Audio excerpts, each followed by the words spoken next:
Honorable Minister, Excellencies, Sanjam, friends, the dreamers, the SheEOs of the maritime world, very good morning. It's a profound honor to be back here again, once again, this conference, and also in my home country. Sanjam, thank you very much for inviting IMO to be here once again. And I chose a topic of my talk as the waves of change, women in leadership in green and digital transformation. But before going to that, I just wanted to share a little bit of experience that I had this year that stayed with me ever since I visited a yard in Bangladesh. So it's nothing to do about greening right now. And it was a hot summer, humid. I was working in the yard, the manager giving me a tour of the yard, one of those toughest places that you can imagine, where, very male-dominated sector that you can ever imagine on the face of the earth, a ship recycling yard. And there was a lot of noises and, cranes moving, ship parts and steel cutting. And I could hear a female voice from behind me, "Sir." So we both turned back, and there was this middle-aged lady walking towards us. And, I could see from her face, her face was weathered by the sun or the life's changes, challenges all. And she came to us and she said, "Can I talk to you, sir," in Bangla. So the manager started interpreting to me, and I said, "Of course you can." I thought she was going to tell me how hard the life in the yard is going to be, or for the women. And she shared something different, and she shared a story. Her husband was working in the yard for 20 years, and last year everything changed when he had an accident and he couldn't work anymore. And he was the only income earner for the family. And they had a daughter who was bright, ambitious, wanted to be a doctor, and about to go to university. So the whole income stopped,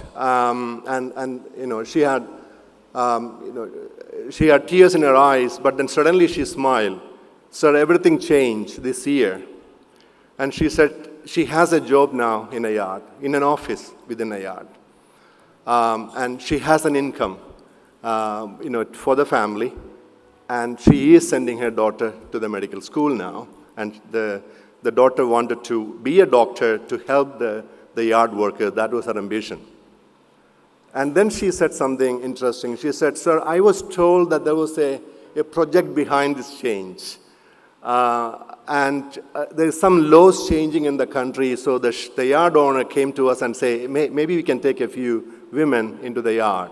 And she applied and she got this job. And she said, "Sir, whoever did this, please go and thank them for me." And she smiled at me. I said, "Yes, I will." And then she went back and I continued the tour. And I knew that she didn't know the whole story of this. She didn't know that there was a project called Sensrec, funded by Norway, who actually spotted this big gap, that there was a legislation in the country that prohibited women entering the yard. And literally a legislation for probably generations. It was developed for various other reasons, cultural, or it was very difficult to work, and the conditions were not very good, but there was a legislation that prevented the women to entering the yard. And she didn't know that the project had sent a women expert to Bangladesh to talk to the yards, to the workers, to the managers, to the policymakers, convincing them that exclusion is a waste of talent. And she didn't realize that this consultant expert worked with the Vista in Bangladesh to organize a career fair for the women and brought the yard owners and discussed career opportunities, where the yard owners came forward and said, "Now the law is changing, we can take some women." And she didn't realize at all that the women expert was from India, who actually worked with another formidable woman, a secretary of the ministry, who dared to change the norm and change the law and open the doors that were actually closed for generations for the women to enter the yard. And she did not realize at all that woman who went from India as an expert to help work from yard to yard and convince the people and organize all this is none other than our Sanjam.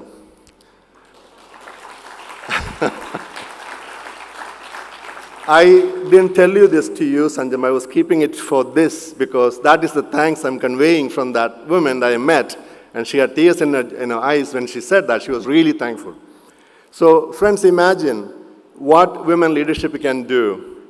A commitment, collaboration, conviction of a few SheEOs collaborated that has now dignified this woman now. She has an income, rebuilt her family, and helped her, achieving her daughter's dream to become a doctor. And the doctor could probably saving lives in those yards. And imagine that this is the power of leadership. This is the power of the SheEOs, people like you. And it's not the power that commands, but it is the power that transforms. And it's not the power that divides, but it's the power that multiplies. Because as when Maritime SheEO gets into that role, it's not about changing policies, it is about changing lives. And that's a very clear example of the impact that you, all SheEOs, can and are doing right now. And I congratulate you for doing those roles. And now back to my topic. It wasn't intended to share this point, but a few points, especially when today we are at the turning point in the maritime history, the twinning transition, the green and the digital. And you just heard from Thomas as well, the challenges ahead. And these changes reshaping the shipping faster than at any other time in the modern history. And we are reinventing how the ships are powered, how ports are managed, and how oceans are protected. And yet, amidst all this transformation, one truth endures. Shipping is about people, as Thomas said.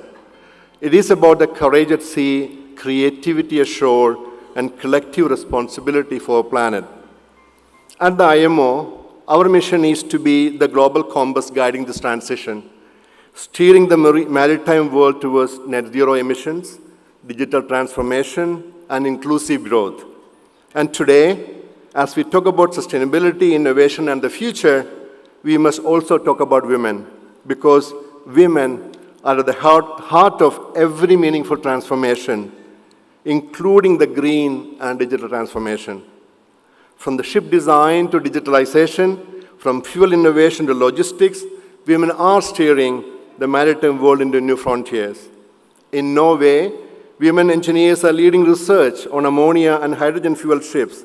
In Singapore, women innovators are developing digital twins and smart port systems. And here in India, women captains, naval architects, and entrepreneurs are breaking barriers that once seemed unbreakable. At IMO, we have long believed that inclusion is not a favor, it's a force multiplier. We have a Women in Maritime program, as many of you are familiar, that was launched in 1988. We continue to open the doors for women worldwide. Our IMO Vista Women in Maritime survey, that I'm sure some of you are familiar and contributed to, the first of its kind has mapped the real progress and highlighted how visibility leads to opportunity. Data of this kind is so crucial for us to measure how we are progressing. Across 6 continents, our Women Maritime Associations, the WIMAs, as you know it, and they are actually building the next generation of maritime leaders, not by competition, but by connection. Because inclusion is not just about fairness, it is about better outcomes, safer ships, smarter solutions, and more sustainable seas, and the action on the ground. So, at IMO, we are also proud to champion the innovation aspect in the ecosystem. We have the Green Voyage program, Green Voyage 2050, that is also bringing the women component deep at the heart of this program. And we are creating spaces for the women innovators when it comes to piloting technologies as well.